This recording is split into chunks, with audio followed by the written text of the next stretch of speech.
Hello friends, आज हम quiz की हाफ ईयरली अनऑडिटेड रिपोर्ट को डिस्कस कर लेते हैं। 2025 से रिलेट करती है। और क्विज भी फूड सेक्टर की एक कंपनी है जो कि लास्ट कपल ऑफ ईयर्स से अपना बिजनेस कर रही है।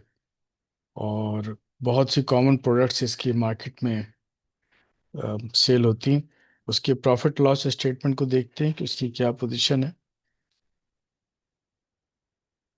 तो अगर हम दिसंबर 31 2024 से दिसंबर 31 2025, यानी अगर हम इसके हाफ ईयर को देखते हैं, तो हाफ ईयर में कंपनी की जो सेल है वो 495 से 943 मिलियन पर मूव कर गई है, जो कि उसकी काफ़ी अच्छी सिग्निफिकेंट सेल्स की ग्रोथ को शो करता है।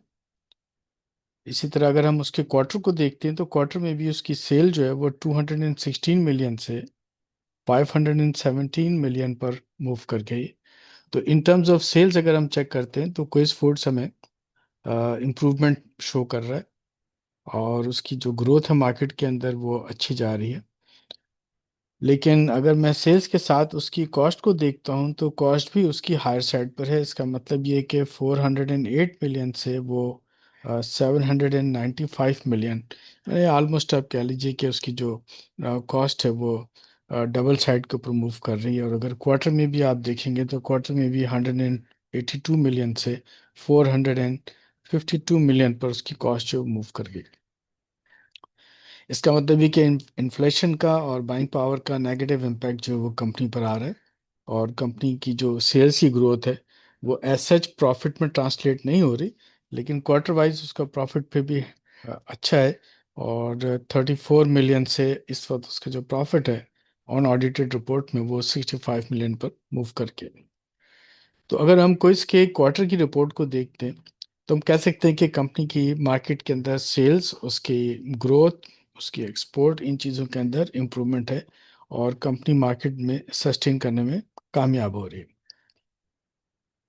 लेकिन उसके जो बाकी एक्सपेंसेस हैं वो भी उसी के अकॉर्डिंग जो है वो ग्रो कर रहे हैं। अगर आप डिस्ट्रीब्यूशन कॉस्ट देखें, तो वो 27 मिलियन से 37 मिलियन की तरफ मूव कर गया है। और अगर हम उसके एडमिनिस्ट्रेटिव एक्सपेंस को देखें, तो वो भी 11 मिलियन से 18 मिलियन पर मूव कर गया।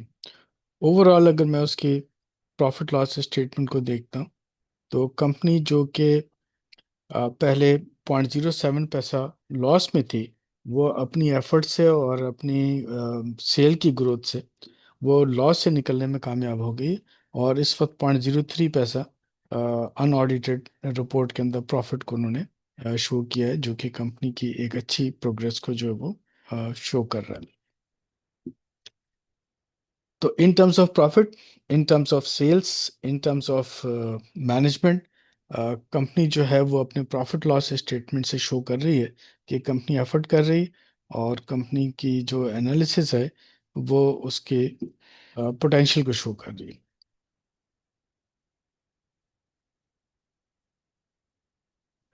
लेकिन मैं अगर उसके फाइनेंशियल पोजीशन को देखता हूँ बैलेंस शीट में, तो इसमें एक चीज़ जो कि आपके लिए इंटरेस्टिंग होगा कि कंपनी की जो टोटल इक्विटी है, अगर आप उसको देखें, तो कंपनी की जो टोटल इक्विटी है वो 462 मिलियन है। लेकिन अगर इसको आप कंपेयर करेंगे कंपनी की टोटल लायबिलिटीज से, तो टोटल लायबिलिटीज जो है वो 1284 मिलियन है। इसका मतलब कंपनी की इक्विटी कम है और कंपनी के ऊपर as compare to equity debt जो है वो बहुत हायर साइड के ऊपर है। तो जितने भी स्टूडेंट्स कंपनी की फाइनेंशियल पोजीशन को एनालाइज करते हैं, उनके लिए बड़ा इंपॉर्टेंट होता है कि कंपनी का डेट इक्विटी रेशियो जो है वो कैसा मेंटेन हो रहा है। तो हम यहाँ पे कह सकते हैं कि कंपनी का जो डेट इक्विटी रेशियो है वो मोर देन 100% इंडिकेट कर रहा है। और ये कंपनी के लिए फ्यूचर में प्रॉब्लम कर सकता है। इसका मतलब कंपनी को अपने इक्विटी को रेज करना चाहिए और अपने डेट को सेटल करने की कोशिश जो वो करनी चाहिए।